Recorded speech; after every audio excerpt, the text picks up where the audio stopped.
After the end of the world, the burnt one woke from a deep slumber, broken, deaf, and blinded.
A spark had once again been lit.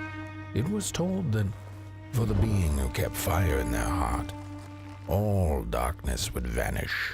Nevertheless, this long night seemed endless and fraught with perils.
Focus on the eye and close your eyes to make things clear.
in the midst of darkness, lo and behold, a friendship kindled.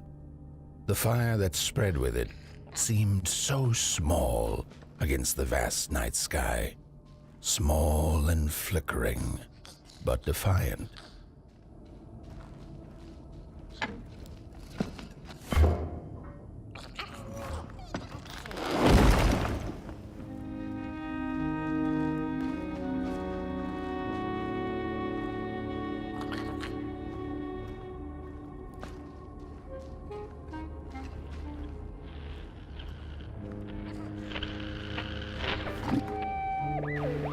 With wire, clay, and fire, the craftsmen built the foundations, followed by the trees and the rocks. And after them came little houses for us tiny ones to cower in, for existence was so big, so vast, that without a roof above one's head, one could have fallen straight into the skies. And yet, with all that stuff, they didn't know what to do with us. So I reckon that's why they built the Midnight Walk. For us to wander, for lack of reason.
flowers eat fire, it's true they do, but most of all they feed on you. Don't you know? Howdy do. Didn't you hear? They eat you too. Fire, fire, aye, it's true.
And so it was that the burnt one and a small flame took a wander down the midnight walk.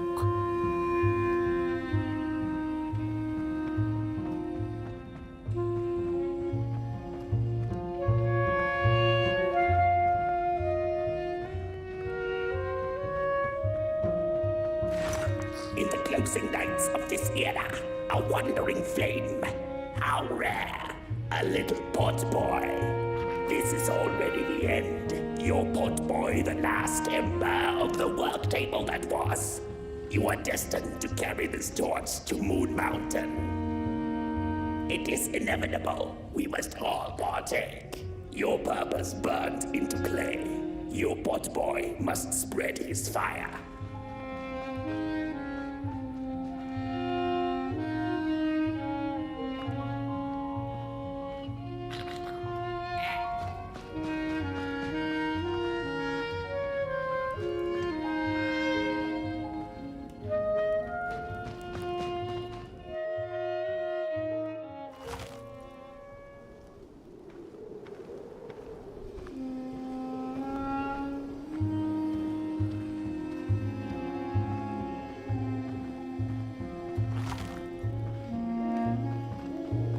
Whether they held or lacked reason, it didn't matter. When times were dark and winds blew cold, there wasn't much left to do, and it was quite enough to simply put one foot in front of the other.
She came back one day from a long while of rock-picking under the gnarly trees.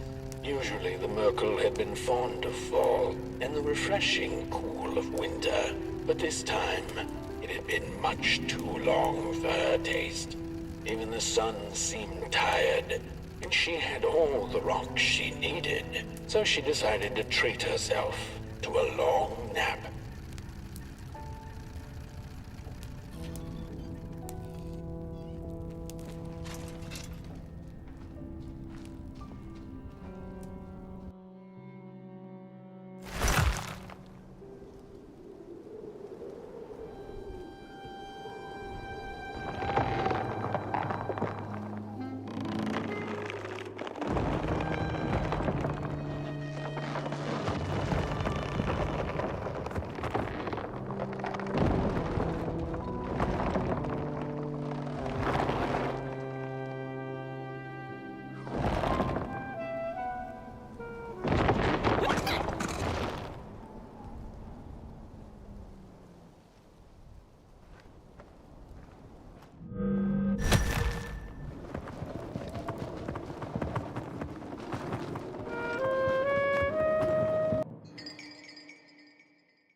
Close your eyes.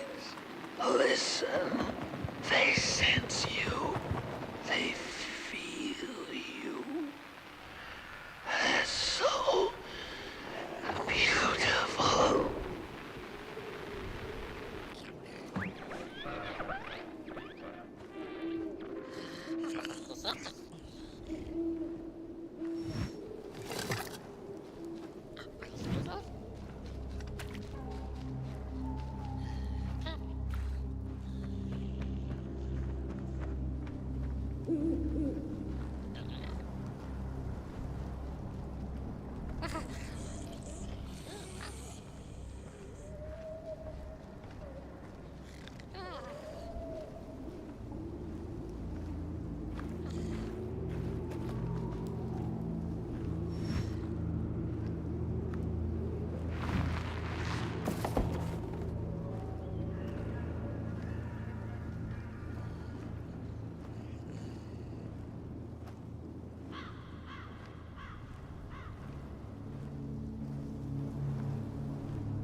say, I'd almost forgotten how it felt. And salutations, Burnt One. Fancy meeting one of your kind here. You're the caretaker of this little firecracker? I reckon you must be headed for Moon Mountain. Am I right? Well then, on one hand, it's just a matter of walking down the road. But then on the other, the Midnight Walk has a mind of its own, and a mind to teach its rider a thing or two to boot. So if you are intending to walk the walk, you better... Ah, how's he? Didn't see you there. So glad to see you back on the move. And as I told you, it ran away from its owners. It's been waiting for the right passerby ever since it ended up here.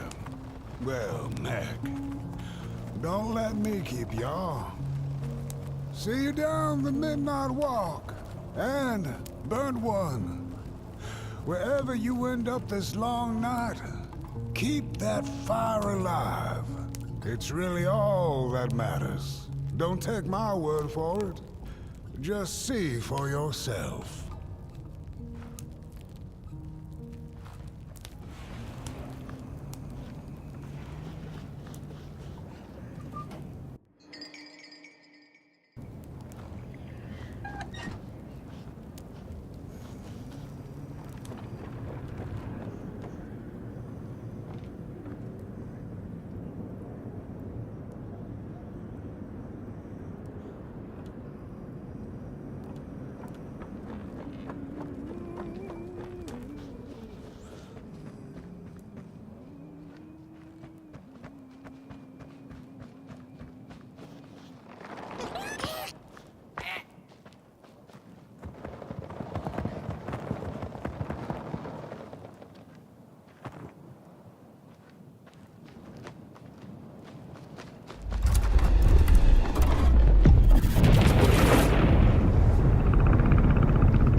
The dark itself is the key.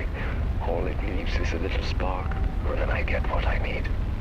It hungers for fire, so I take a match, I light it, and I offer it. I give it freely. I have to surrender.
Don't venture into the swamp under the moon, they cautioned. Their wild eyes watch, and itching teeth yearn for succulent heads like ours. Gone are the bodies of old, and they can no longer shield us from the terrors.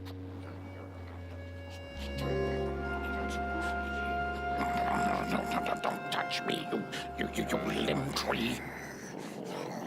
Oh, you really think you're somebody, huh? On your tall legs, with your long snake-like arms. Ooh, look at those two arms swinging around. Disgusting.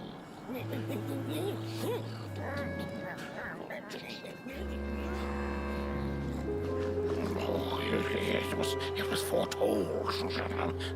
The return of the bodies. No. No.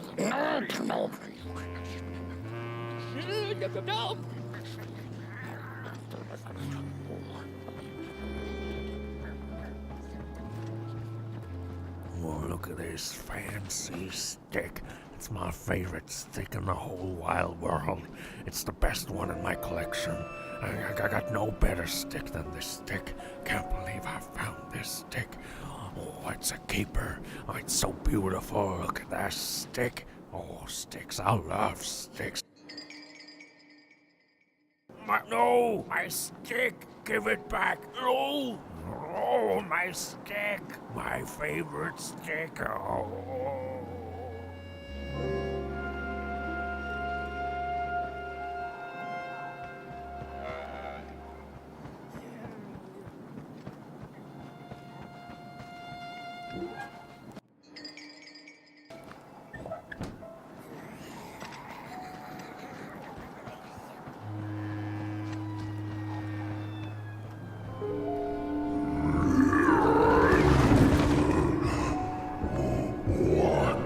What is this?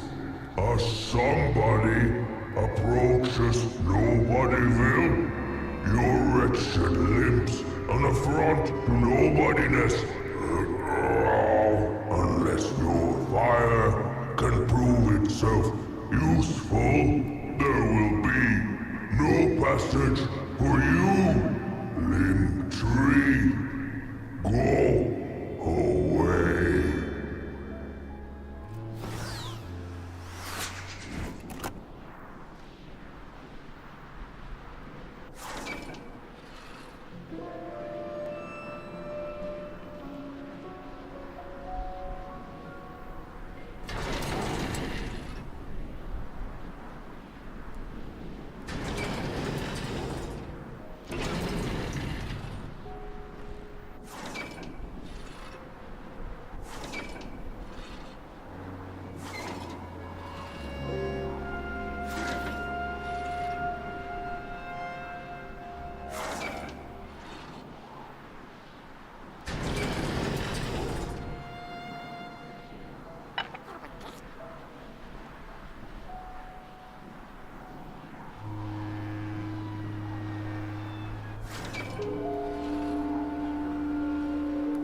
If you like them all, then maybe.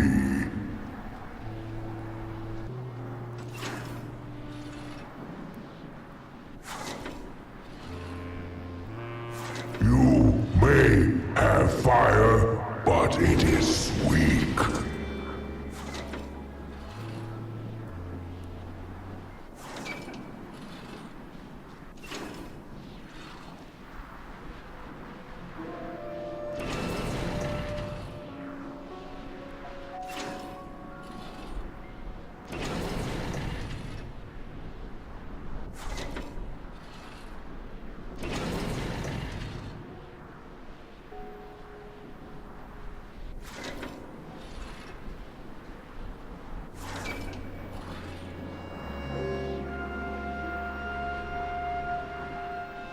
That fire won't survive the swamps.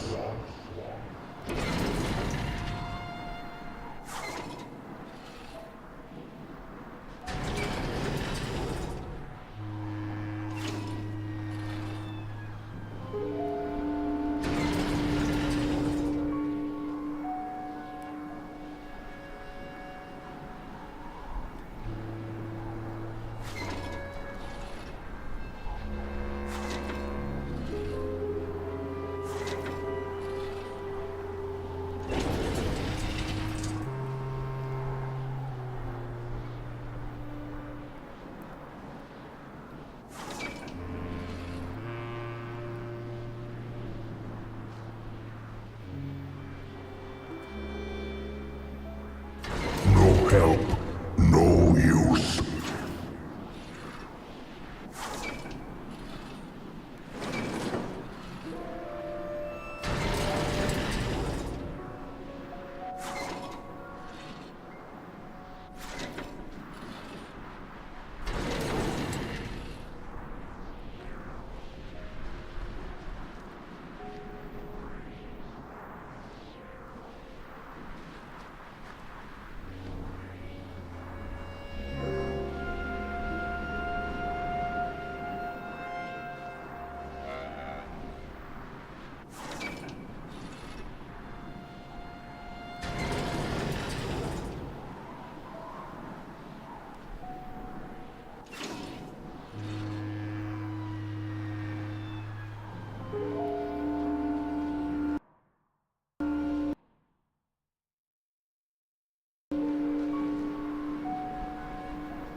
The dark is hungry.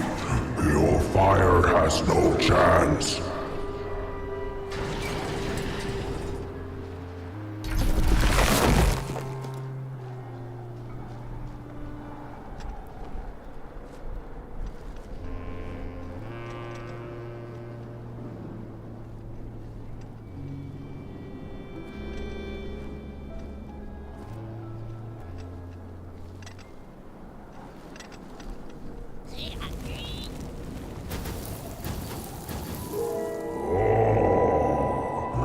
The candles have not been lit since before the great beheading. Now fire is back. Maybe fire can help us with our moldering problem.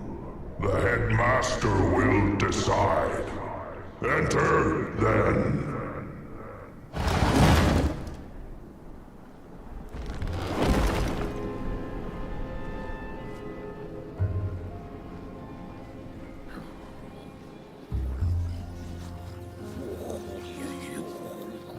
Get out of here.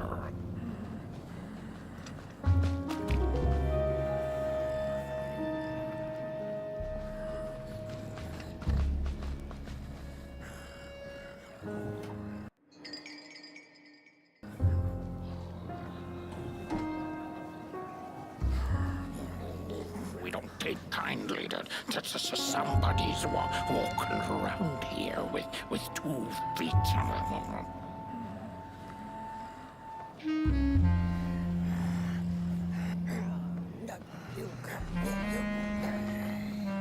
Ooh, look at those 2 arms swinging around.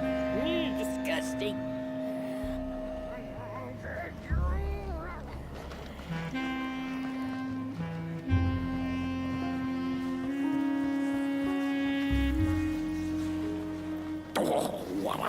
What do you think you're doing here? You can't be here. You shouldn't be. Why are you here? Here to set us on fire?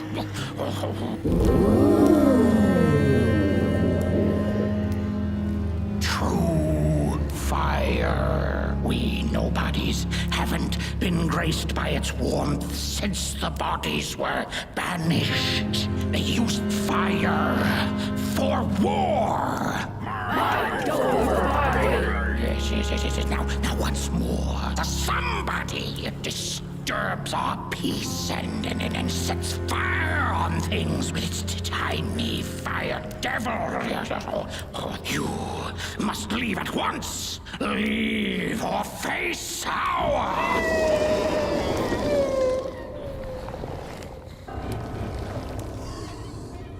It's the Moldrum! The Moldrum is here!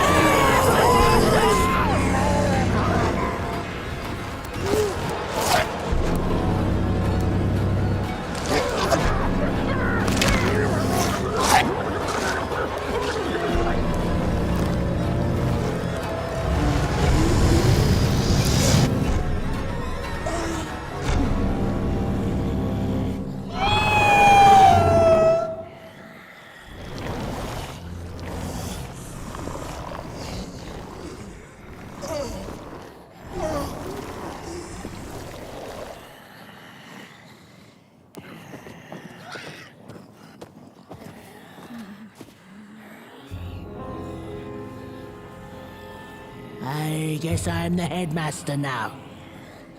As you've observed with your own head globes, we have a problem. It is called the Molgrim. Recently, she has become bold, moving ever closer to Nobodyville. You should help us get rid of her. Yes, get rid of her. Tame her, just make it stop. And by the powers suddenly vested in me, I will, shall grant you passage through our fair Nobodyville. Here, take this. Now, go do the quest. Meet the problem head on. Tame the Molgrim, and we will. I shall graciously let you pass through Nobodyville.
Mushrooms whisper of a new bird in down. They tell us her nest lies beyond the cold, cold moon. And she came here to witness tragedies. She feeds on these tales, you see, sucking their fire dry like marrow from a bone.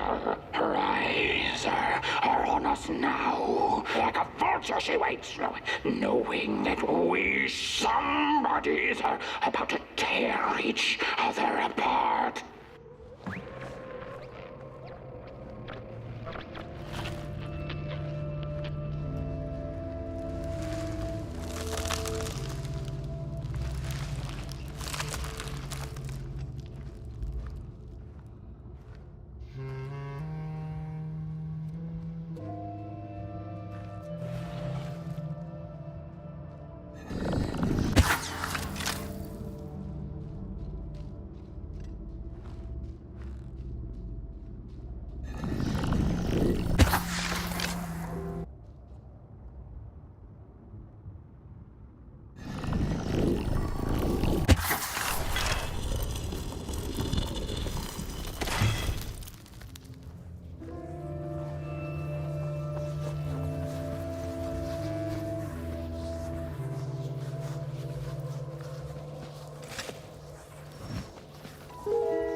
a sinkhole devours your fire. Give it up or dive in after it. An old swamp saying.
Another old swamp saying went, when dealing with a troubled and troublesome Mulgrim, do not light a fire beneath her, but help her build one from within.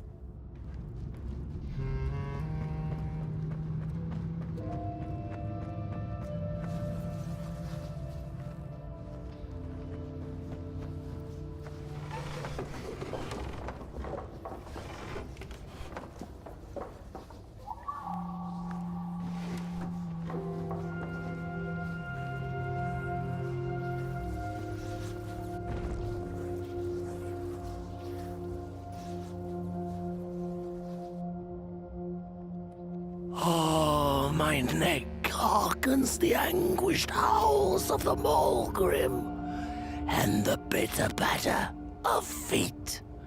A somebody and its flame, albeit a small one. 'Tis enough, perhaps. The Mulgrim's precious shards, they must be returned to her lair, to her cauldron. Only then may the cleansing fire burn.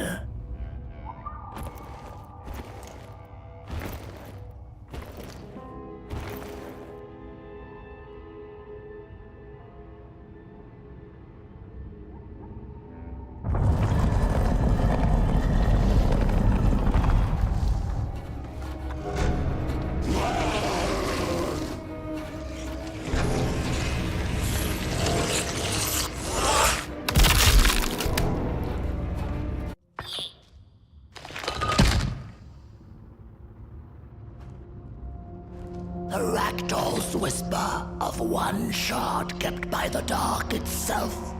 Another was stolen by the greedy moonbird up in the hilltops. The last one, perhaps the cowardly head knows.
Good evening. Or is it morning? Or afternoon? Hard to tell without a sun, isn't it? No, it is most certainly night. Or moonbirds hooting wouldn't make sense at all. Speaking of sense, will you help an old bird find some in this story? Fire up these dusty murals in the right order, and you will receive a present, a little gift, yes. Bring the fire to the story.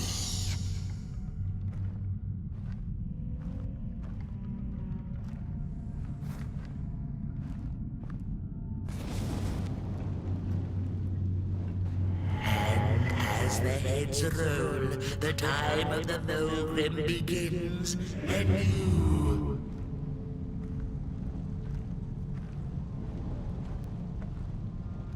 Once upon a time, the Milgrams lived in peace.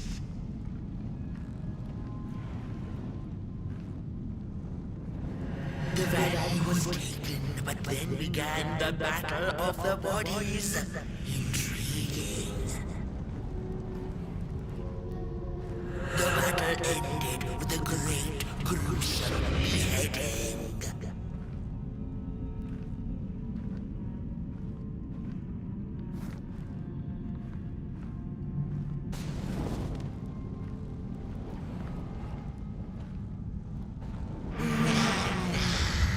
That's not the way the story plays.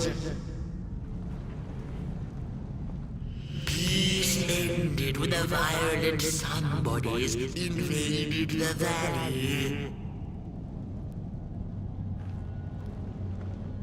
Once upon a time, the Milgrams lived in peace. Once upon a time, the Milgrams lived in peace. The battle ended with a great, gruesome beheading. The valley was taken, but then began the Battle of the Bodies. Intriguing. And as the heads roll, the time of the Milgram begins anew. The battle ended with a great, gruesome beheading.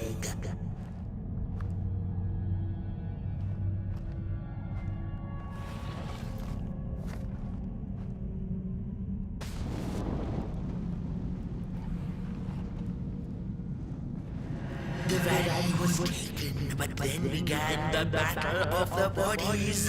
Intriguing. Peace ended when the violent sun bodies invaded the valley. Peace ended when the violent sun bodies invaded the valley.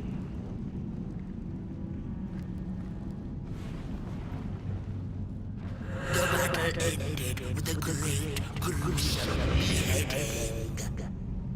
You now run. To try again. Once upon a time, the Milgrams lived in peace. Peace ended when the violent sun bodies invaded the valley. The valley was taken, but then began the Battle of the Bodies. The valley was taken, but then began the Battle of the Bodies. Intriguing. The battle ended with a great, gruesome beheading. And as the heads roll, the time of the Milgram begins anew. The battle ended with a great, gruesome beheading.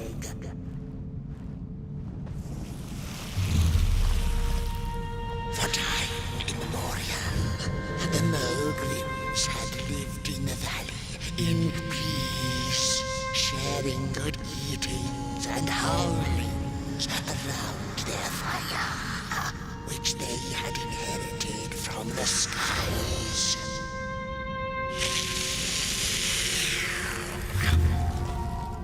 Then one terrible night came the violent somebodies. They hunted the Mogrims for sport and took their fire for themselves.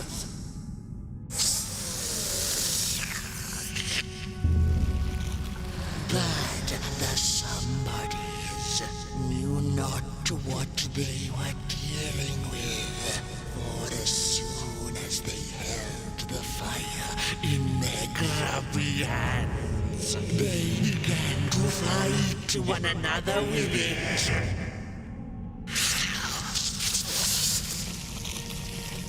To save themselves from themselves, the cunning heads turned on their bodies and organized a great meeting.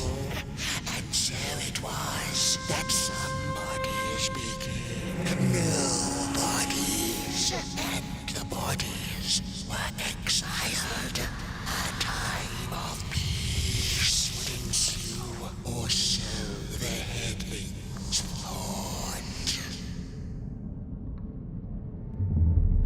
The last living Mogrim had been biding her time, and saw now an opportunity to return and take bloody vengeance upon the heads, who were now left defenseless without their bodies.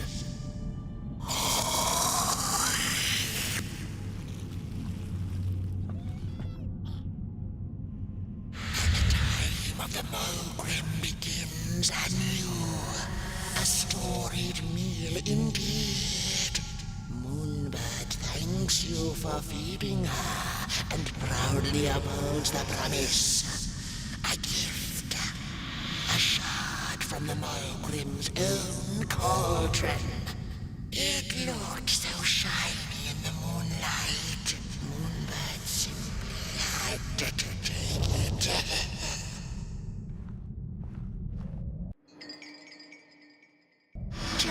For now, she'll see you in the light.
approach over the mountain vein and find him. We ragdolls observe, we record, and we mimic. Their faces are masks, they do not know what short yearning hides behind. His hands will tell. We put on a mask, we perform, and we put on a show.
Don't eat me!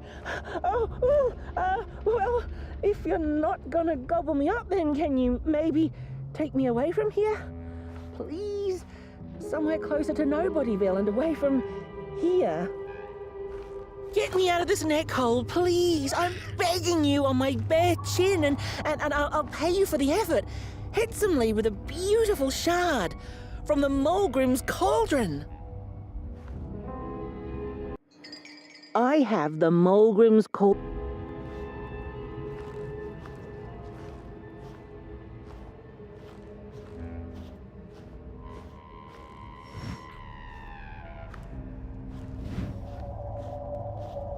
She's here!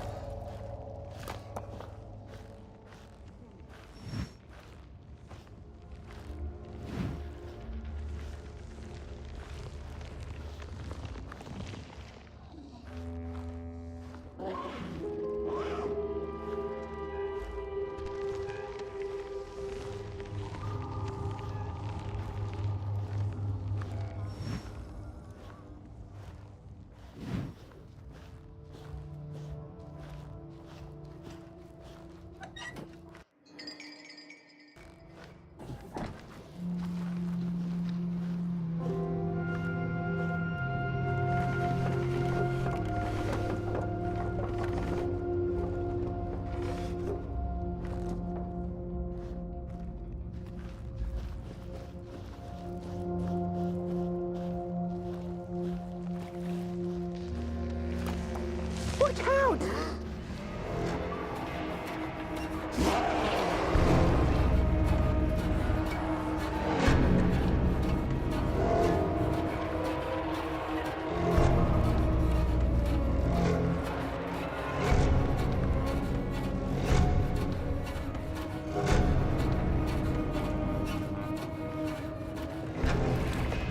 Look out!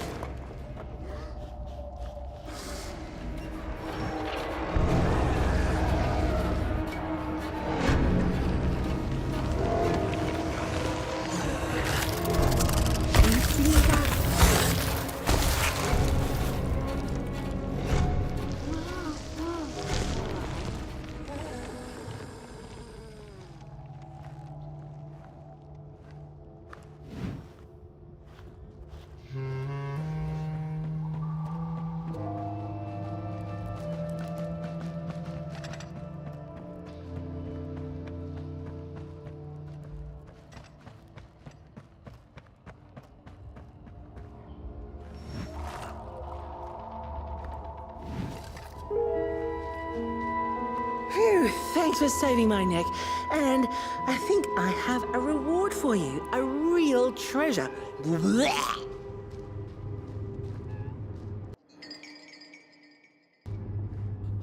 There you go. One of the 3 missing shards from the Mulgrim's Cauldron. Yeah, I stole it. Oh, I thought I could maybe buy me some kind of ticket away from, well, everything. Start anew, you know? A good head on a pair of healthy, strong shoulders.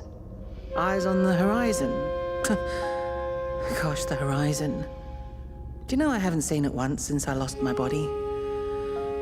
I really do miss my body. It's a real shame when you think about it, you know? The things that we do to ourselves, to one another. What we did to her, kind. All in the name of some sort of control. It doesn't make sense. Anyway, I guess I'm sad. Sad and sorry.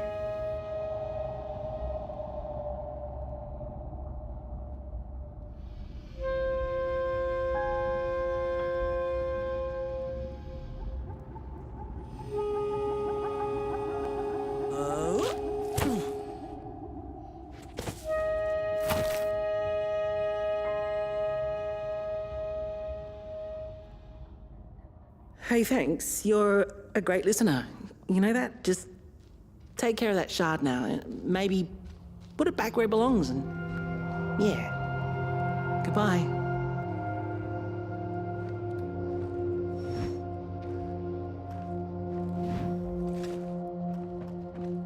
It's easy to lose one's head when everything you love is either gone, broken, or dead. Yet another forgotten swamp saying.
she'd never been much for company until she had met the other one.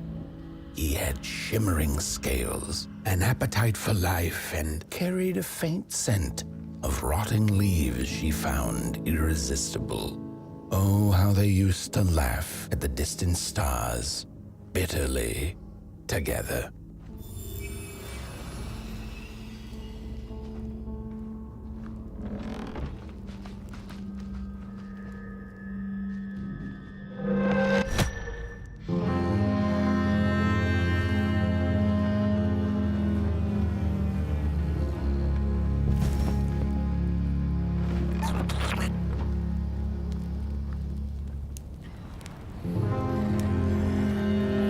The howls of the Mulgrim have gone with the wind, and our headache settled into gentle throbbing.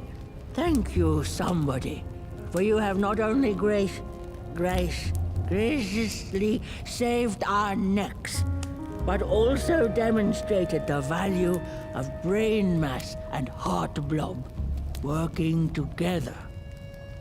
Would it be time for the bodies to return? We must convene on this matter, and you and your wandering flame must now leave through our gates and keep on walking the midnight walk to Moon Mountain. Moon Mountain! Here you go, somebody. This key will open the town gates.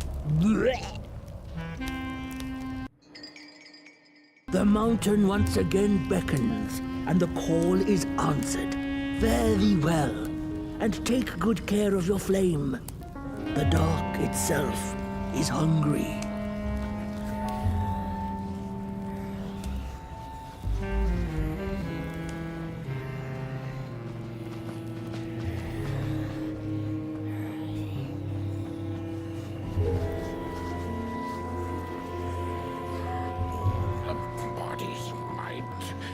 Turning and hot now.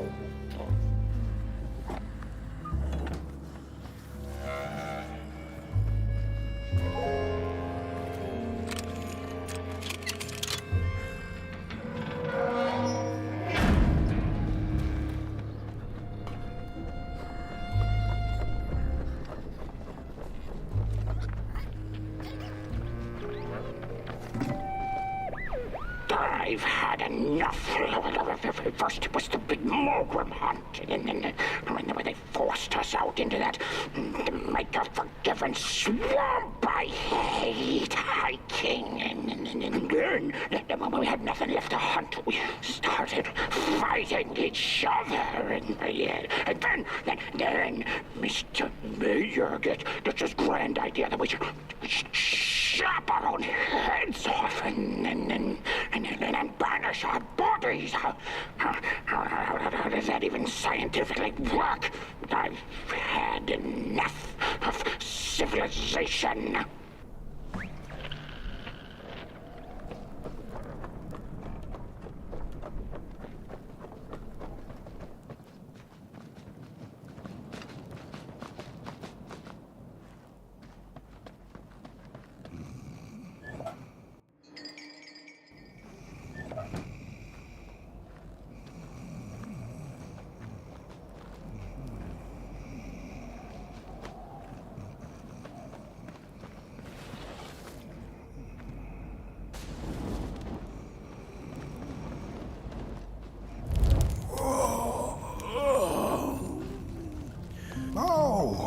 Back from a little swamp detour, huh?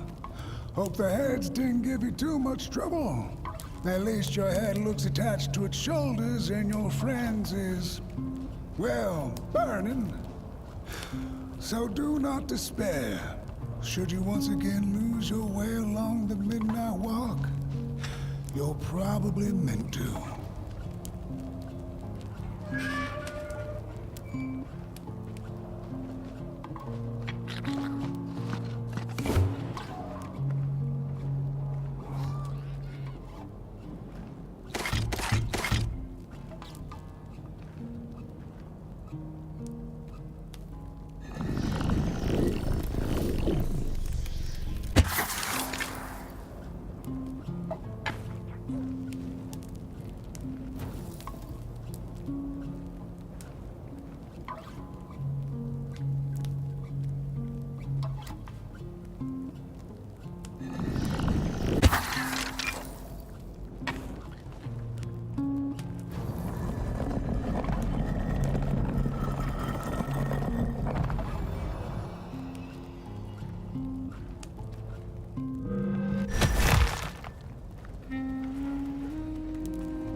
have a special relationship with fire.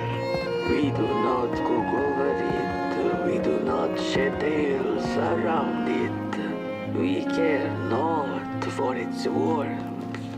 Ours is a different connection entirely. Fire is our window to truth and into the world beyond clay, to which we must return. We are noble beings, bringers of bugs, slime, and mushrooms to help decompose the old and to bring about the new. We are the caretakers of this world, and woe be to those who seek to end us, for they seek to end themselves.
Dreadful was the day when the sun vanished. The waters dried up, birds went quiet, and the dark itself seeped unchecked into the work table as the cold, chewed paper moon rose over the mountain. The night that followed would be long as the midnight walk.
ocean and its deep secrets known only to the sea creatures and the corals, and of the twinkling stars that had so much to tell, but they were too far away to be heard. All of it intertwined in a colorful tapestry.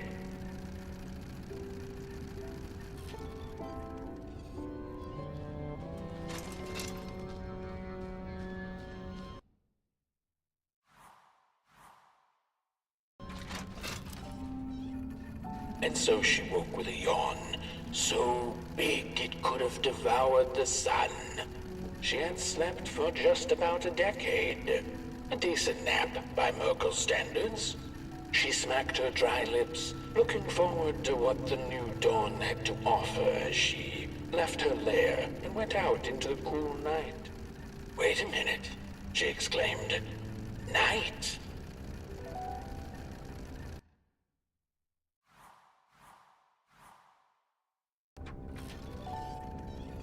Where was the sun? Where its warm rays should have been there was only the vast night sky, not a star on its face. Well, the Merkel mumbled softly to herself, winter was late, so now the sun must be late too. Proud over her sound logic, she went back to her lair to take a complimentary nap.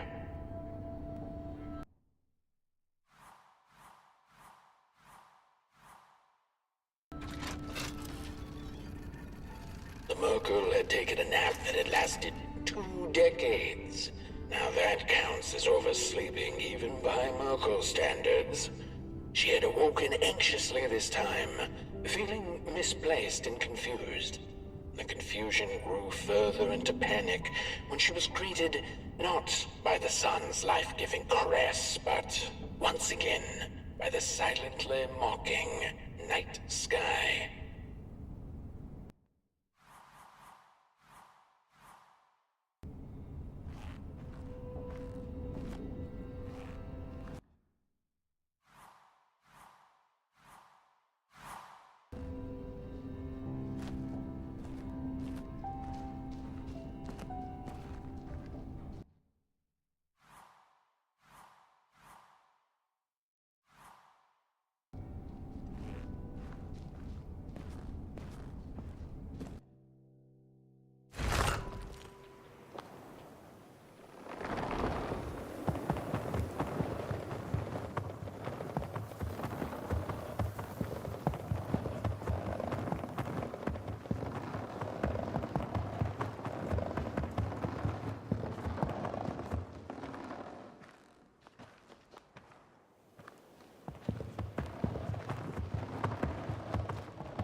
There once was a freezing cat who was looking for shelter when she came across a dark cave. "Step into my abode," offered the dark. "It will warm you if you surrender your wants."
duck's eyes were much too big and watchful for the cat's liking. She went on to find warmth somewhere else.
Then the cat saw it.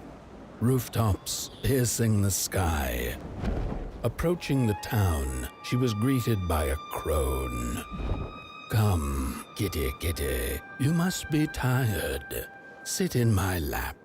Share your soft fur, and I shall warm you for a spell."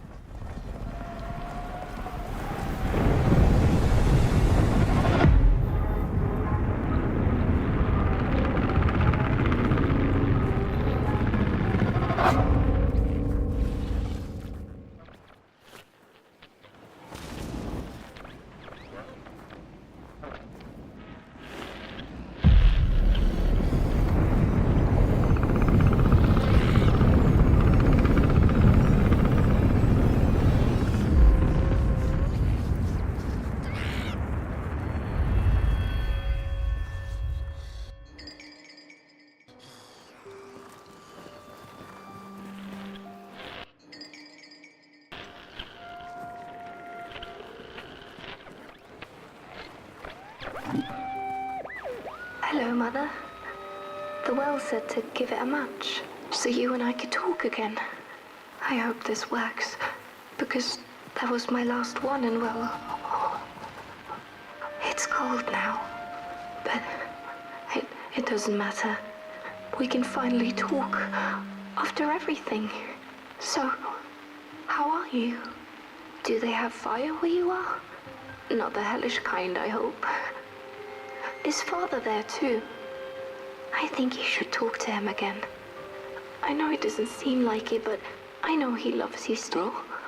I love you. Still. I can't feel my hands. I can't feel anything.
Welcome to Cool Haven, newcomer.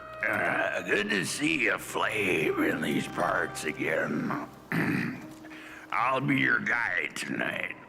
This furnace here used to run on coal and fire, don't you know? But a thief stole all our matches, wasted them in greed, you see. Now the ghost has come to smite the wicked and punish the thief who killed us. Well, I guess that's it.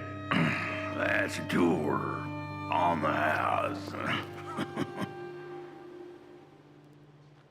There's a bone right there in the snow.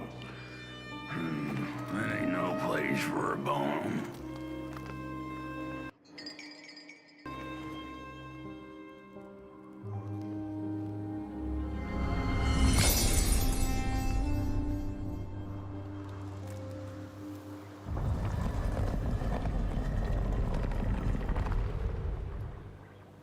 Oh, do you feel that?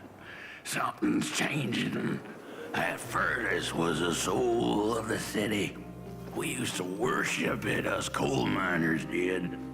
Fed it trees and fire like it was a hungry, angry god. This broken body's going nowhere, but yours is. Walk the streets, listen. Just don't believe everything the half-dead say.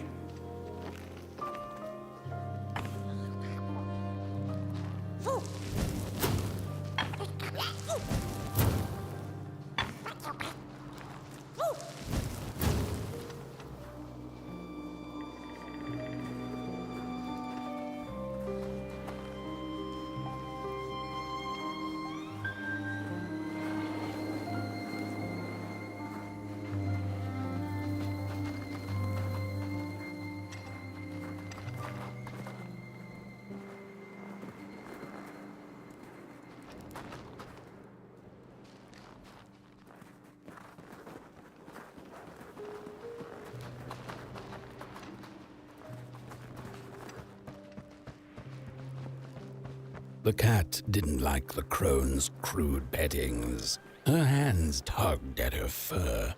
Now, rest still, the crone said, as she pulled out a crooked knife.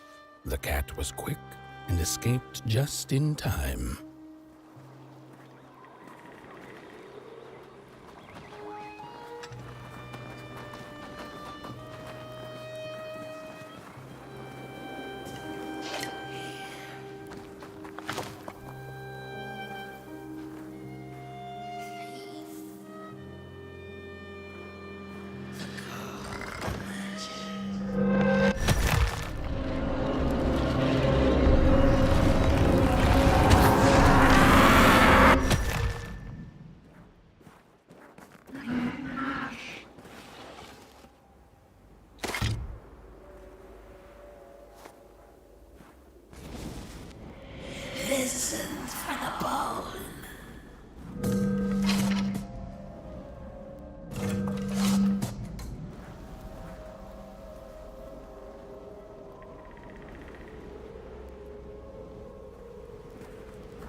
see a ghost.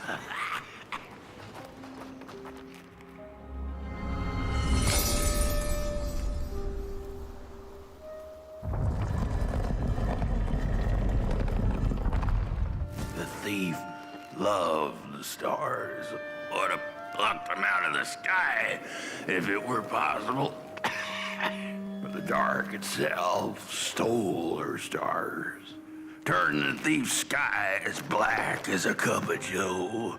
And so the thief began to steal matches and lit them, hundreds of them, like little stars of her own. The crooked path to the house on the hill lies open. You hear the scream. There's a lonesome house and cool. Wherever she sought warmth, it had a price. The miners needed the cat to get rid of the rats, and the vicar wanted her protection from bad luck. Bony hands reached out from all around her, trying to grab her. The burnt matches lead to the house. Brothers and sisters, hunt down the thief. The matches. Follow the burnt matches.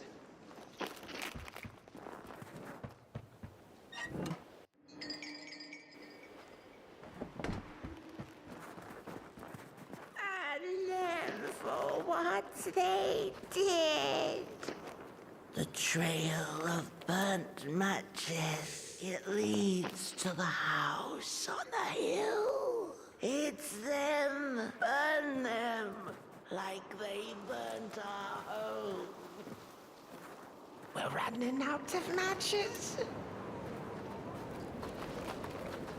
The furnace is dead.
What's...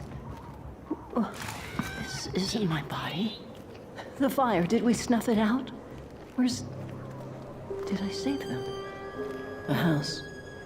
It's ruined. Well, it wasn't supposed to go down that way. They locked the door, threw the key into the woods. Huh. They was so much anger, and now there's nothing. This body is so uncomfortable.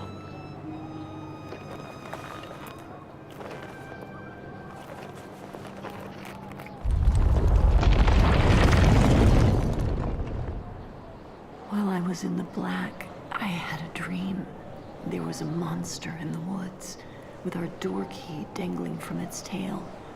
I ran, tried to chase it, grab the key, and when I did, the creature turned around, and its face, it was the face of this whole town. The key. I have to find the key. In the woods, where the wild things rest.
That's it, that's the key. Unlock the door. Please. I want to see my home again.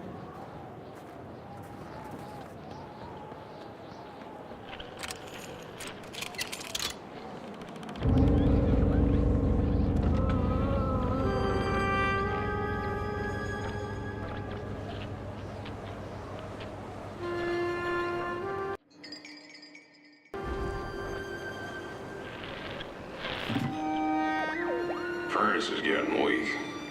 Council says we're running out of matches. We'll have to harvest more trees then. I don't like it. Losing the forest like this.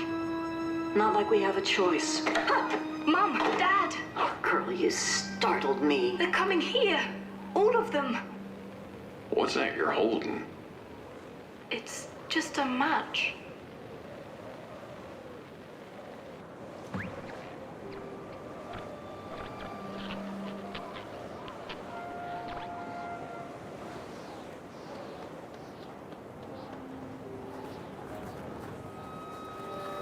The cat felt as if the walls around her were growing taller, the alleyways narrowing. Turning a corner, she bumped into a girl sitting in the snow. In her bony little hands, a lit match. "What do you think of my star?" the girl asked. "Isn't it pretty?"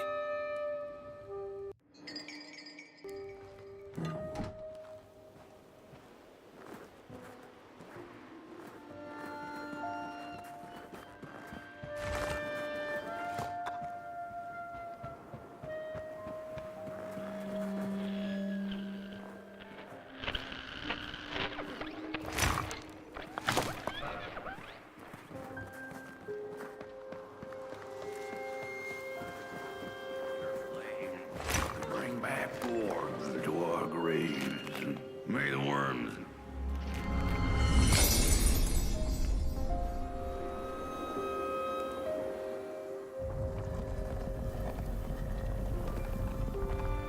With no matches left, we couldn't light the furnace, and the thief paid a terrible price for her burning greed. As the furnace died, one by one, so did we. But before we perished, the dark itself moved into our hollow husk, turning us cold and wicked. If I had a heart, I'd feel great shame for what we did. I'd feel great shame for what we did. The old man feels it too. Should have been long dead with the rest. He just wasn't ready to go. At least he has a reason for sticking around.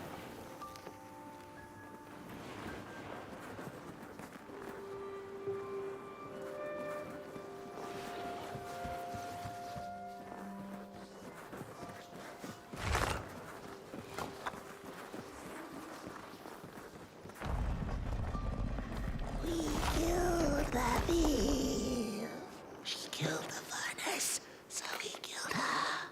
Murderers all.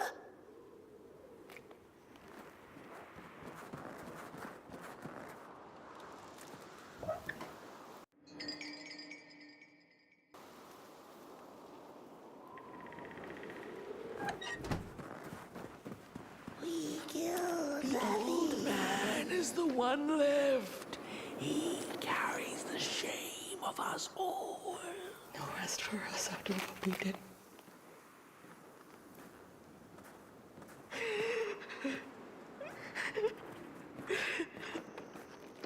Shame. Shame.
Oh, that voice. What I wouldn't give to hear her sing again. Those sweet, sweet tunes like fallen leaves of the trees that were. Such a waste. Such a shame. I wish I could hear her sing again. Just once. Just once. Oh, I know she stole from us. I know what she did to our town. But she could sing. This town's not much without fire, no.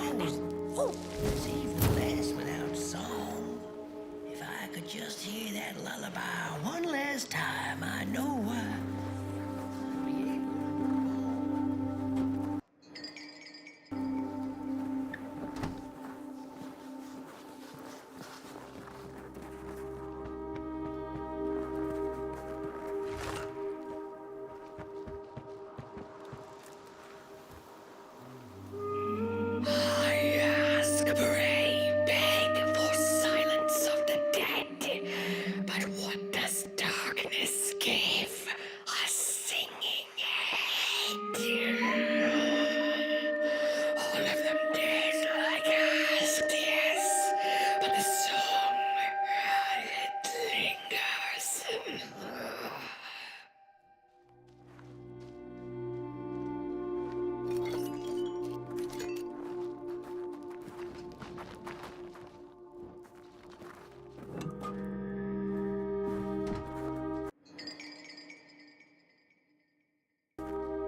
You found it!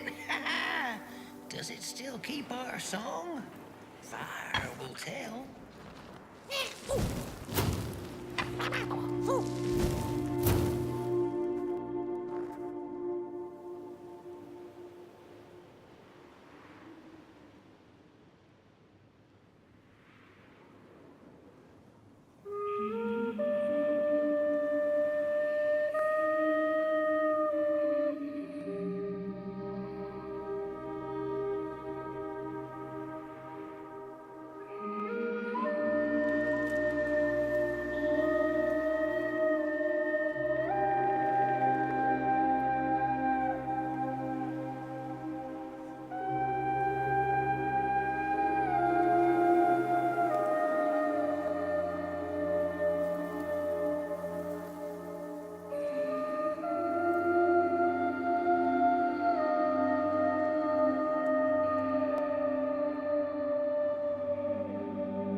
Little soul, you charming little wanderer, my life's companion and body's guest.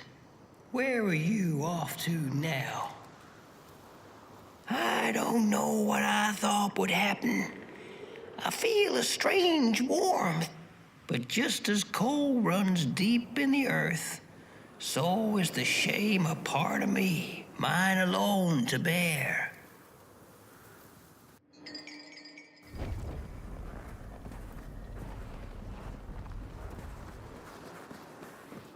The girl offered her burning match, her last star, but the cat could tell she needed it all for herself. Grateful for her unconditional kindness, the cat left her to her ghosts.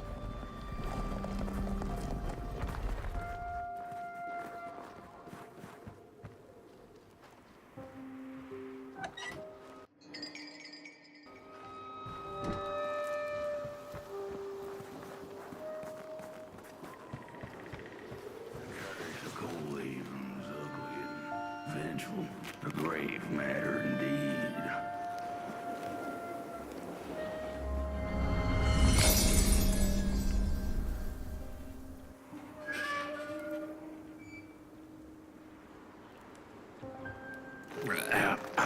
The door at the flame is open. It's already there. You just haven't lit it yet. Now, if you don't mind, a little spark. And just maybe we'll be able to die for real this time. In life, I didn't mind a little loneliness, but this is the worst. The furnace longs to burn once more.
Release me. Remove the shroud. Light the match. The match. Light it. Please. One last star. Thank you.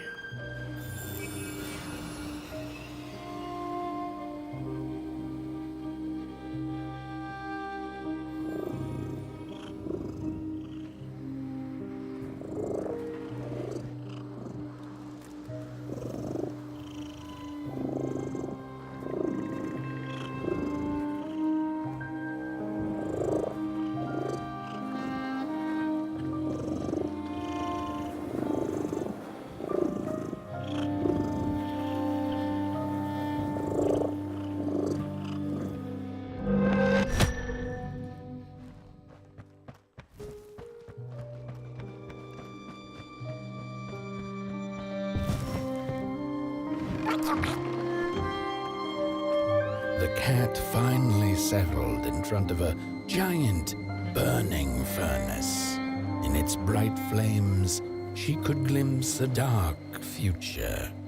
This did not matter to her, for now she was eternally warm and at peace.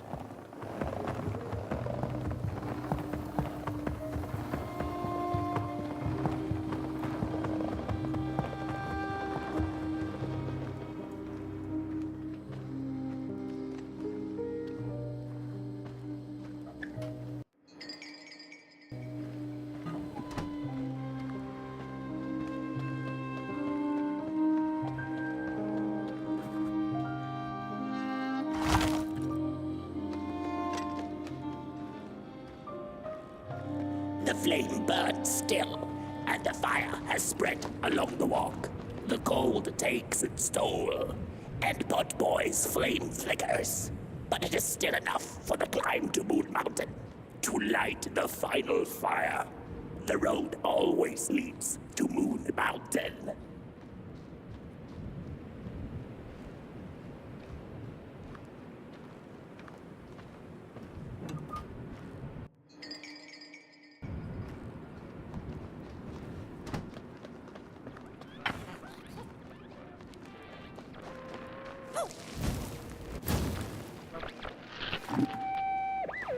There's a fella who watches over the midnight walk, pointy hat and hollow gaze. He's been around longer than you or I. Some say he was one of the first sculptures to have breath. Some say he's not from around here, but from another maker's work table entirely. Some say he's seen what lies beyond Moon Mountain. But I just think he's lost like the rest of us, and he's waiting for the right one to come along. Waiting for something that'll give him that eureka for his song. He keeps his banjo by his side, but he never plays it. Strange, but he's in no hurry. He's got all the time in the world.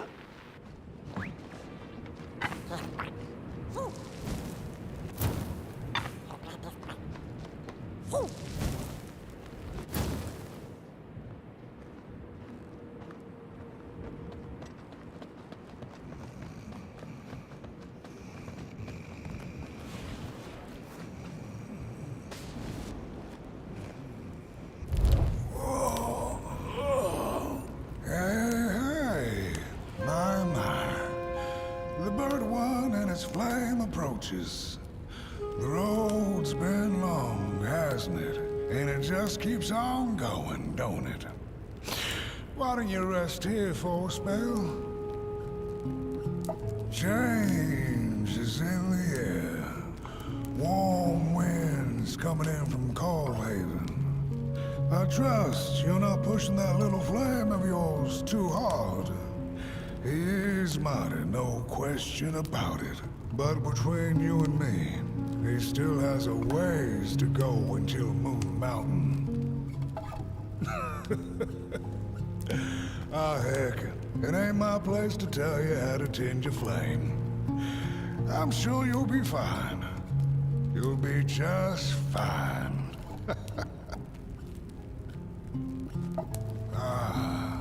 To feel at home wherever you walk. How's it? What a friend to have on the road, huh?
There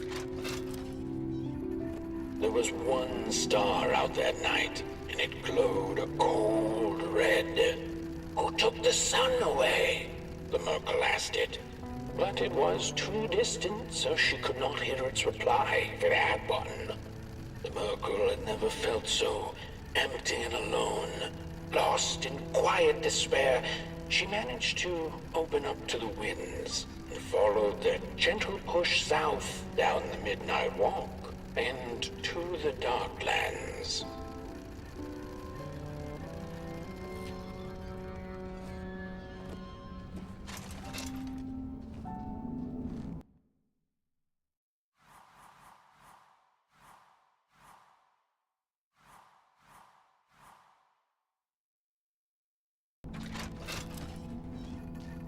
After a long while of following oversized snail-like tracks in the mud, trudging deeper and deeper into the mushroom-ridden swamps, the Merkel heard a harrowing howl. Up on a hill stood a looming figure, dark and still in the quiet of the night. Lo and behold, the Mulgrim. She thought to herself in slack-jawed awe. She greeted the creature with a quivering voice and, unable to restrain herself, asked, "Do you know who took the sun away?"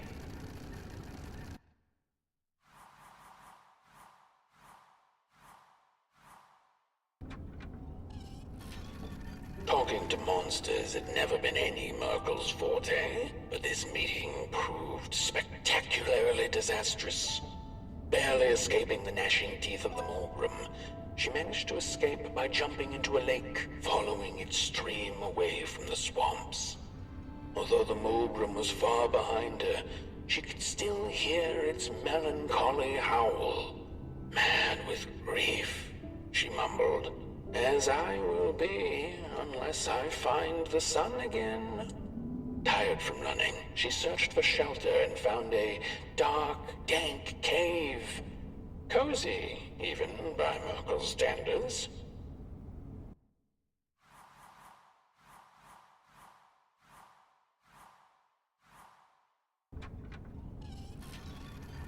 The wind blew cold in the cave, its whispers strangely soothing to the Merkel. As it turned out, the whispering belonged to a pack of starving crawlers who had begun circling her, their language known only to the dark itself. "What are you searching for, little limb tree?" they sounded in guttural unison. "These are dark days, and your kind does not belong anymore." The Merkel gathered her courage. "I am looking for the sun. I know you crawlers eat fire for dinner. Did you eat it?" They sniffed her lantern hungrily, and instinctively, she offered its flame to them.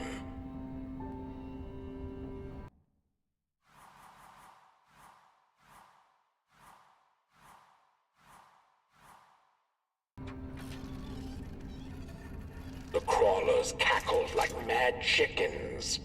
"Keep your fire, Clayling. Take it to the dark itself. Mayhaps there you shall find answers." And before the poor little Merkel could shriek, the crawlers had gone with the wind. Knowing not where to find the dark itself, well, everything looked pretty dark to her. The Merkel found her way back on the road, further away from home than she had ever been. The hills were looking stranger by the hour. The rocks upon them seemed to move. They were the head people, a peaceful yet grumpy sort who didn't take kindly to somebody's perusing their lands. They muttered at her as she passed them, but she couldn't make out their words. "What's that, little headlings? Are you saying you know who took the sun away?" But the heads only grunted and rolled away, back to the safety of their huts.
A boatsman went out into a foggy lake to find peace.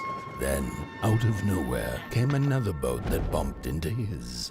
He cursed whoever was on the other boat, but when the fog cleared, he discovered that it was, in fact, empty.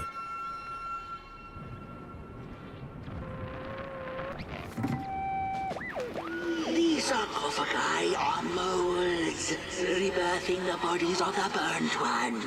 Failure after failure, they keep coming back. They lie dormant, and then they awake at an appropriate time, during times of dark, to perform a task. The taskmaster unknown, doom spelled on the flip side of a coin. Little dolls in a dollhouse made of matches.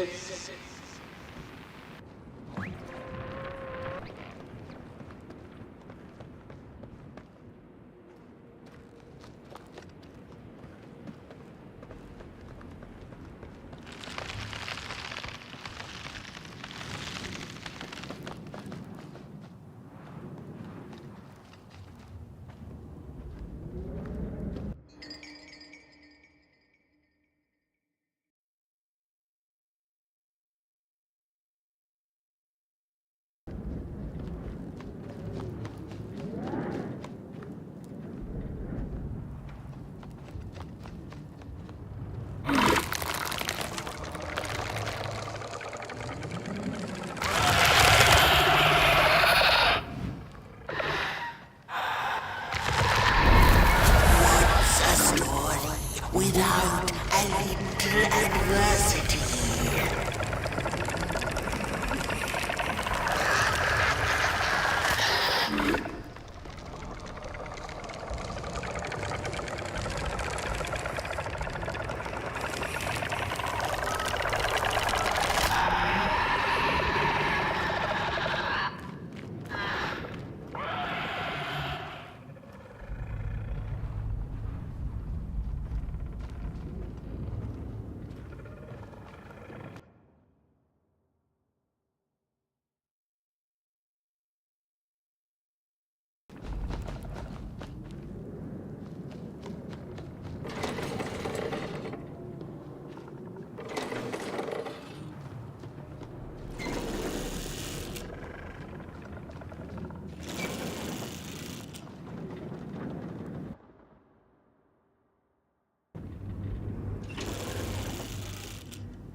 Behold, a craftsman. One of the first beings ever to wander the clay. Like you, his heart is ashen, barren, yet ripe for tasty stories. By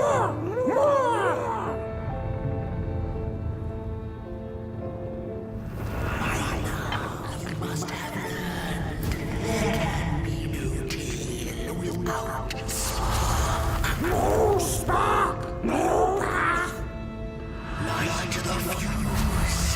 It will guide the burnt one, and mayhap feed moonward.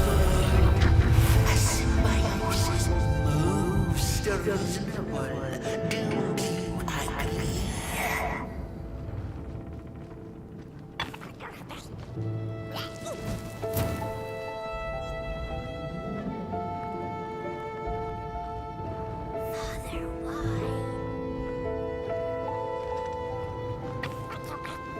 Nothing without feathers can leave this place. So long as the craftsman laments, lost in his terrible maze you are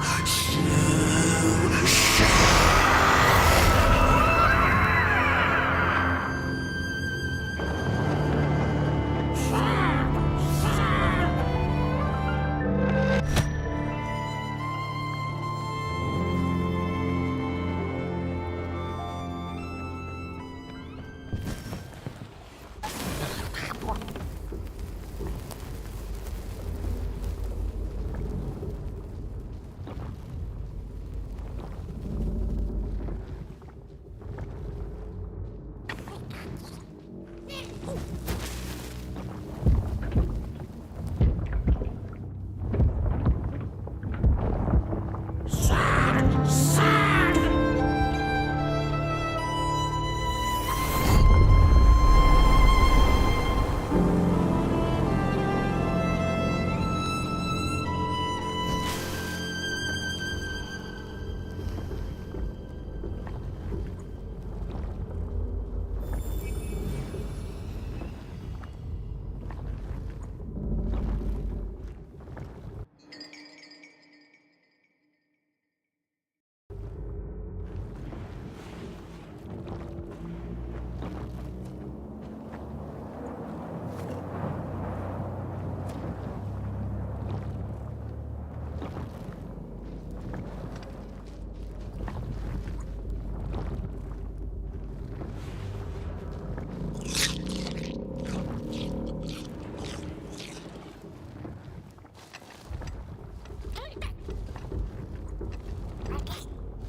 On the menu, crows.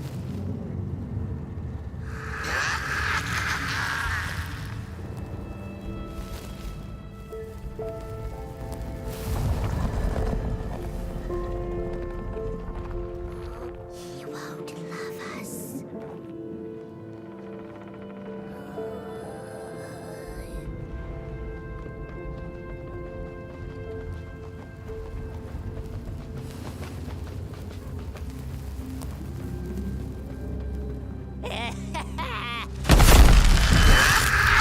I see you. Not to crawl closer, Moonbird.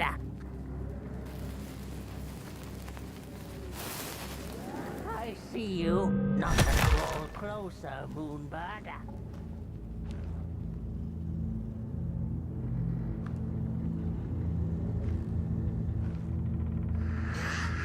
Face us behind faces.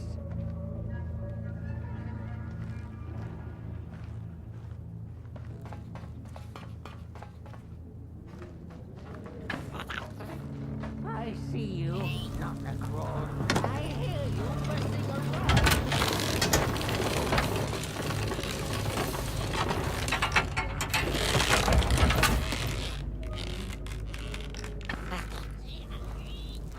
I hear you pressing around.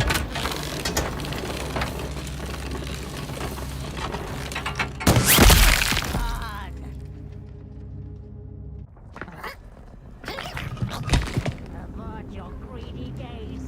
The moving pictures are not for you.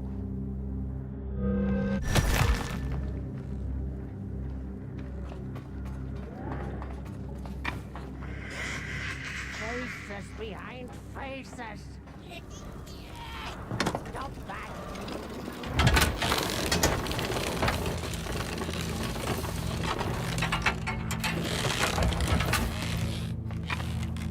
Avert your greedy gaze.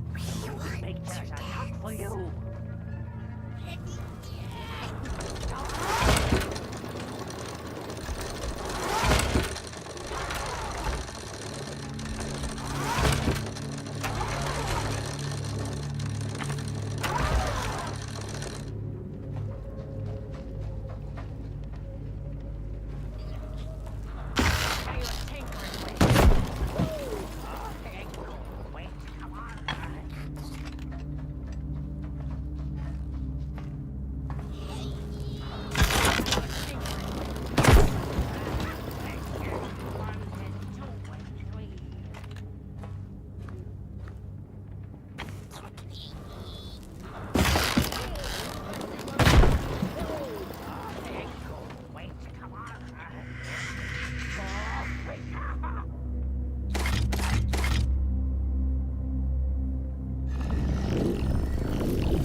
Avert your greedy gaze. The moving pictures are not for you.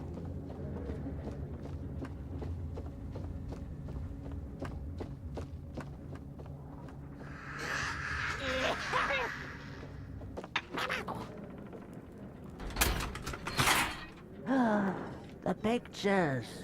They're moving again. Forbidden. It is forbidden. It is forbidden. Hush, no talking in the theater, fools.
happened.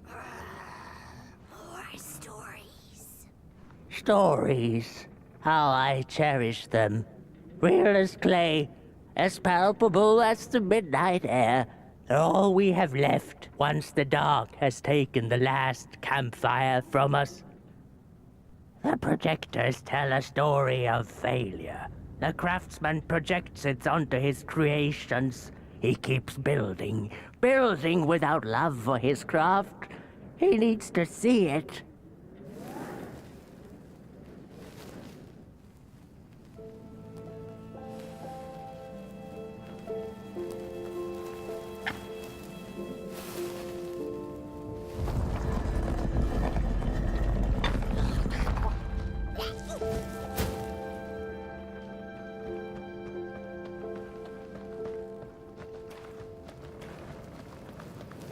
The potter, stuck in the sinking clay in which he had dug so greedily, spoke his final verse. Here was I born, and here I lived. My refuge was the clay, and now the clay has played me false in a most grievous way.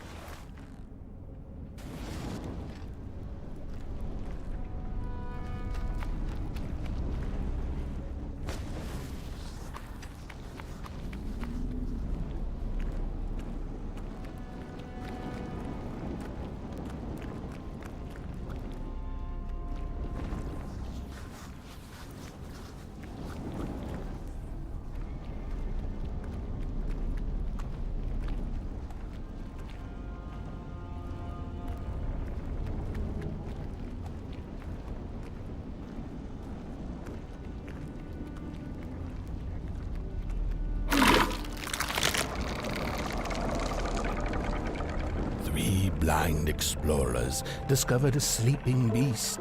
Each of them touched it and described it to one another. Its skin is coarse, said one. No, its ears are big, exclaimed another. The teeth are its most prominent feature, declared the third. Who was right or wrong mattered little, as the beast awoke and ate them all.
at these sorry reflections of the daughter.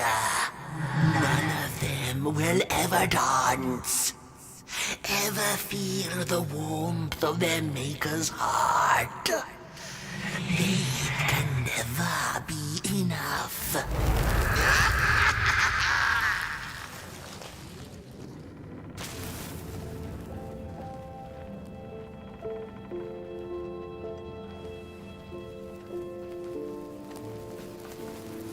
After years of searching for her son, the weaver was convinced she had lost him to the dark.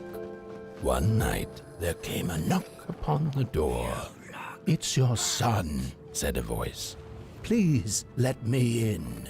Thinking this was some cruel spirit come to mock her grief, she remained silent until her son gave up and left, never to return again.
Most of my life, I've been afraid of the dark. When I was little, my childminder got annoyed with me and tossed me into a wardrobe as punishment. She let me sit there, alone, and I sat perfectly still so that no closet monsters would notice me. It was the longest, most terrible 15 minutes. Many years later, I don't know what happened, but now I love sitting alone in the dark.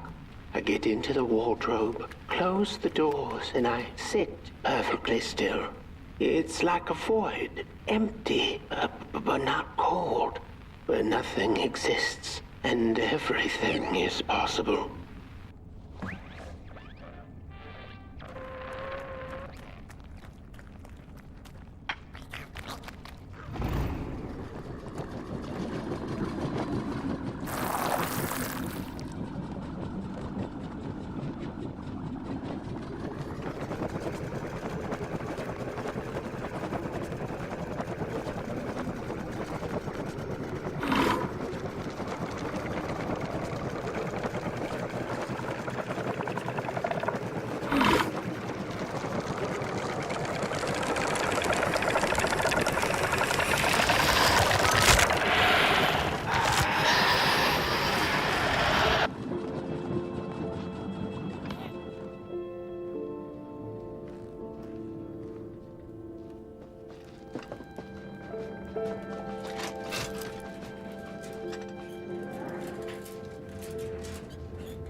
that just the way the father hoped the daughter would fill his heart with fire, failing to see that she needed a fire of her own.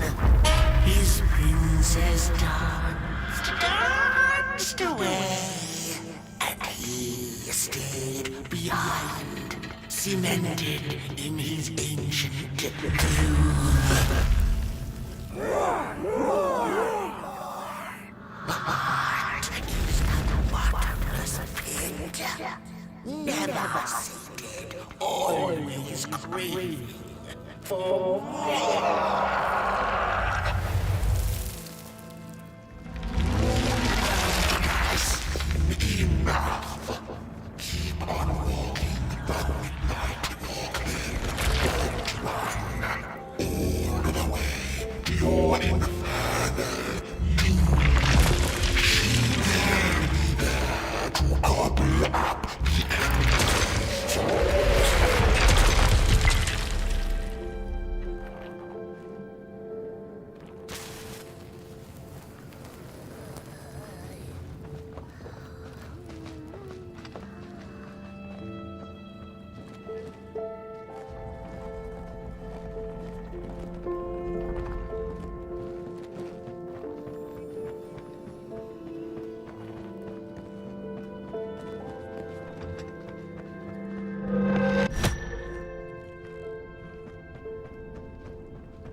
Before she knew it, the little Merkel, lost and tired, came to stand before the dark itself, with a burning question clenched in her fist.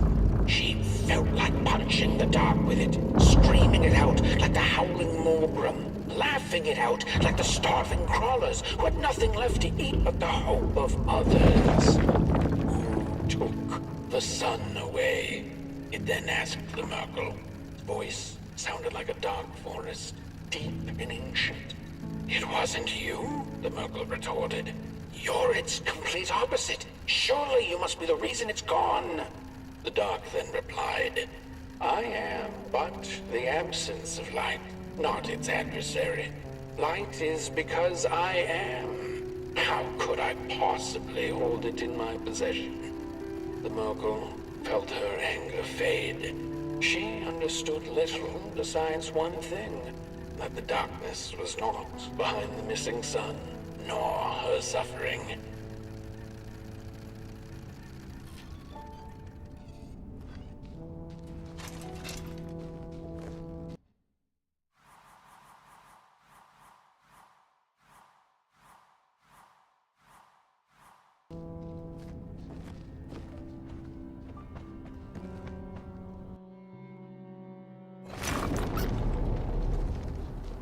The Wanderer asked the craftsman, "How do you make such perfect sculptures?"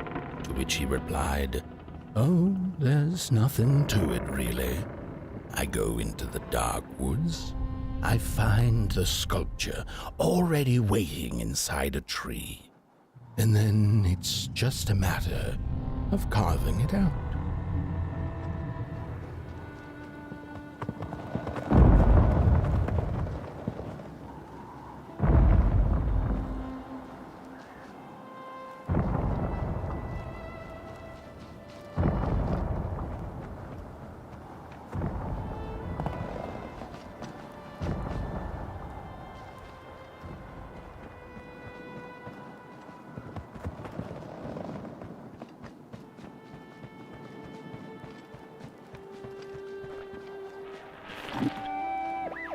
When I was a child, I exchanged letters with a monster in the woods.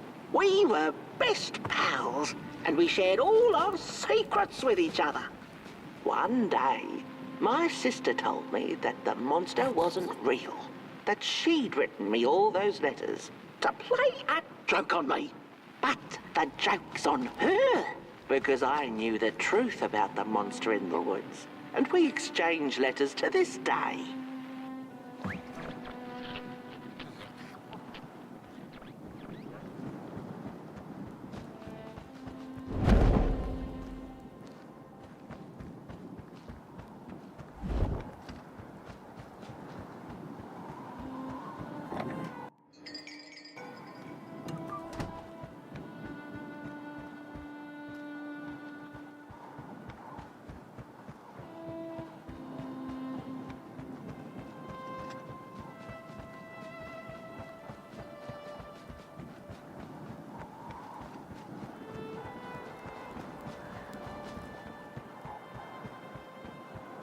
Hark! Not very far now. Not very far. The flame longs to be free. Caged, it cannot truly burn. How beautiful. How tantalizing. It is simply the way of fire. It is what it is.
When the nameless maker lost his creation to the dark, he went back to the great drawing board. In his desperation to regain control, he made an attempt to sculpt the face of the dark itself, something he thought he'd glimpsed in his nightmares. But the face wormed itself out of his mind's eye, and instead his twisted sculptures came alive, grinning and many-legged. Thus, the grinners escaped and seeped into this world as a reminder to the maker that there is always something to smile about, even when things don't go the way you hoped.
Whoa there!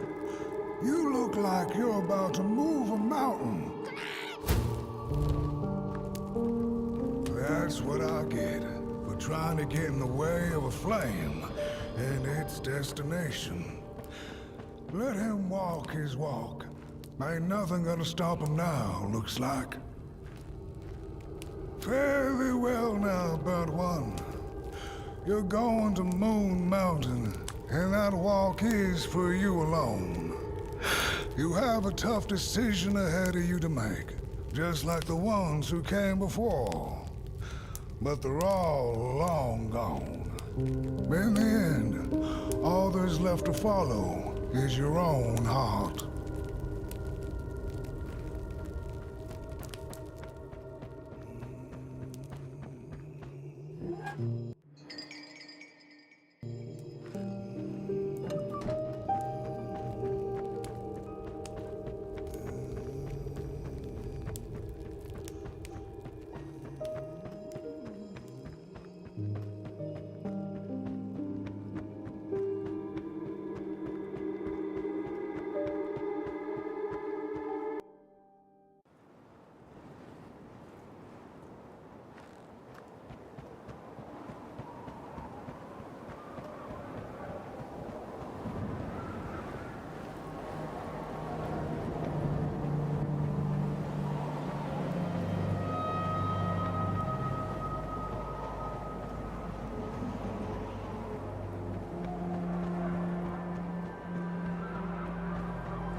Had her journey been for naught? Would she ever feel the rays of the sun again? Bask in their glory, hit rocks on a cloudy summer's day? The Merkle was alone in her questions, but then again she wasn't. The dark held her in a blanket of nothingness that was cold and warm at the same time. So, she sniffed, "What do I do now?" To which the dark itself replied, "You don't have to do anything." She took an hour's nap then and there, the blink of an eye by Merkle standards, and then she began the journey back home, which seemed much shorter now than it had before.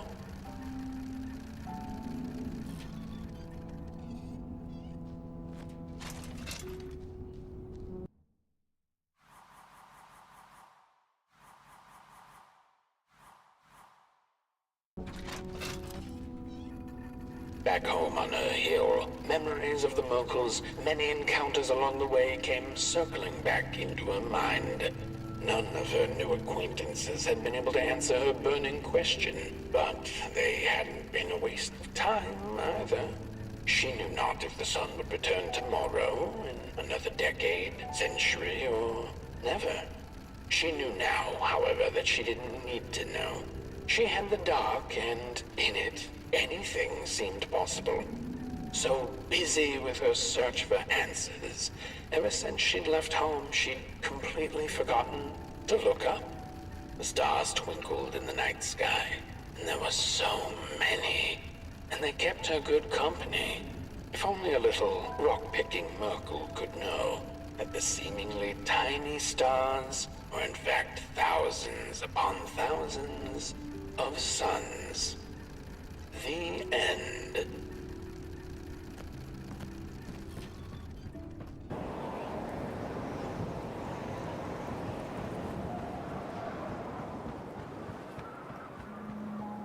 When I was a child, I exchanged letters with a monster in the woods. We were best pals, and we shared all our secrets with each other. One day, my sister told me that the monster wasn't real, that she'd written me all those letters to play a joke on me. But the joke's on her, because I knew the truth about the monster in the woods, and we exchange letters to this day. Oi, you the caretaker of this little fireball? What were you thinking, letting him run off? Don't you know how precious he is? Oh, yes you are. A real sunbeam. Who took the sun away? We Merkles used to ask until it finally ceased to matter. Night skies like these, trouble seems so far away, doesn't it? I mean, isn't this just... Exactly my point. I used to be afraid of the dark. So much so that I became obsessed with these huge electric lamps left behind by the craftsmen of old. Couldn't pry myself away from them. I'd sleep outdoors and under their blinding radiance. One day, I woke up to the noise of quivering planks and nails. And would you believe it was my own house leaving me? It had gotten so restless it grew a pair of legs, took a name, and went on a hike. Housey was its name, bless its soul. Houses have no imagination. But I bet it had a grander adventure than I could ever imagine.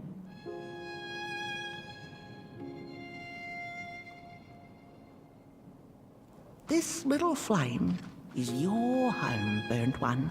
Keep him nurtured and safe, and you'll always find yourself in the right place. Through the rain, in the dark, and over Moon Mountain.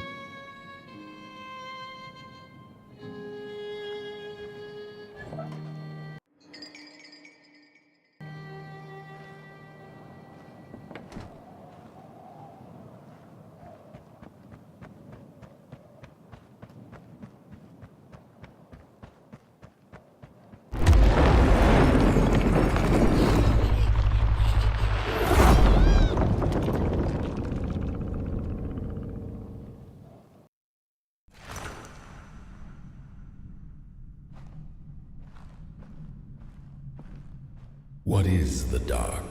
Is it ugly and cruel? Is it a place for monstrosities, for fools lost in the woods?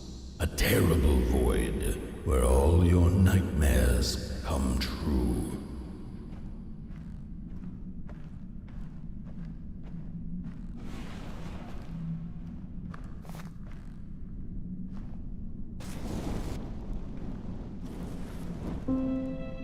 The dark could be a friend, perhaps a space where we might find each other, all of us equal under its cloak.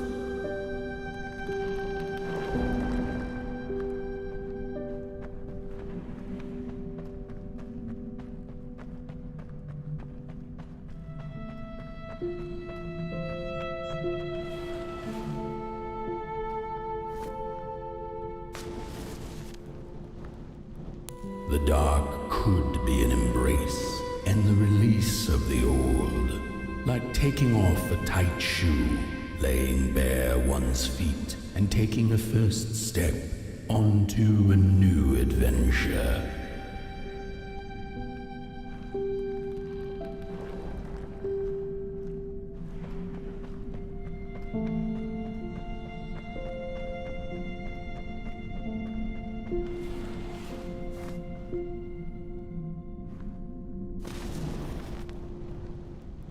The dark could be a moment of clarity and calm, a break through icy clouds and the shameful stories we tell ourselves that fetter us to the clay and mud.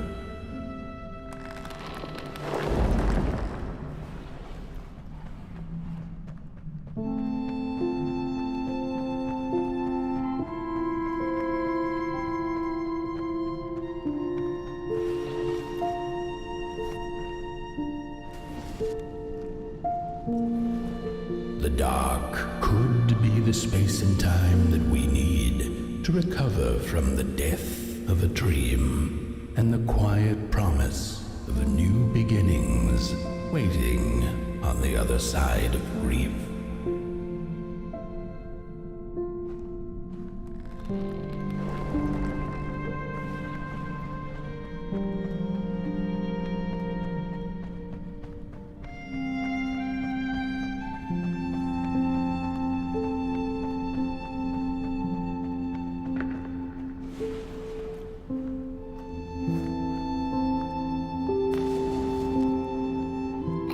In the end, the dark remains a mystery, its secrets locked away behind the stars. But one can rest assured that it is always there, watching, patiently waiting for us to enter it, with fire in our hearts and with eyes wide open.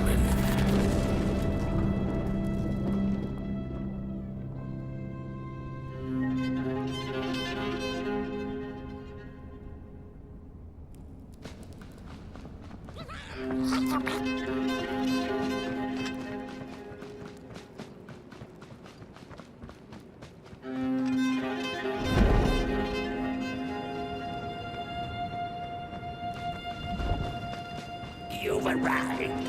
Hark! Your fire is dying, but the last embers will light the final fireplace and send your pot boy home. Can you do what you must? Naturally, you must. It is destined, and you will be loved and forgotten.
first two-legged beings did prosper under the first sun.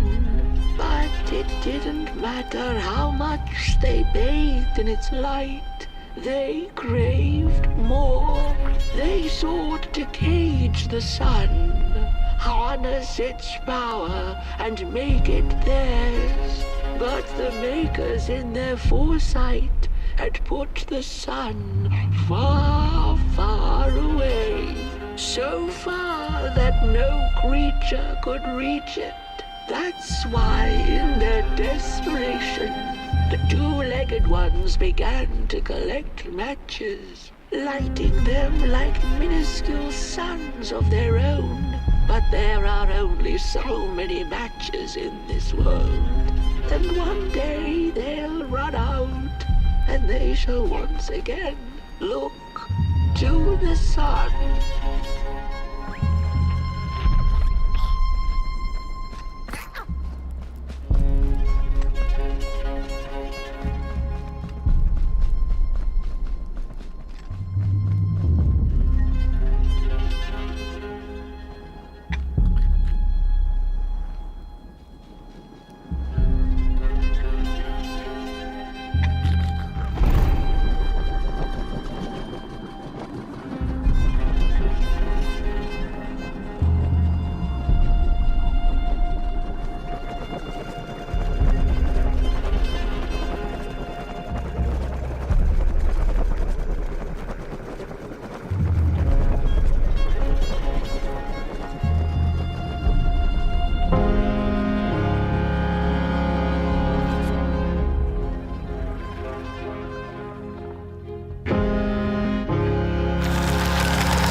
It's just gone. I had this wretched gut feeling like something was up, like something was on the way, a danger I never could have guessed. I figured that's just how I always feel, and my worries seldom come true. And now here I am, and I have been for some time now, and it just won't come back. I'm thinking, while I had it, I didn't know what to do with it, how to care for it, enjoy it. But if I had it again tonight, I'd probably waste it all over again.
Once upon a time, some folk on the other side of this and that had the most strange and beautiful dream. I hope that tonight you caught a glimpse of it, and I wish you the levity and grace to smile in the darkest of times and on the way down your midnight walk.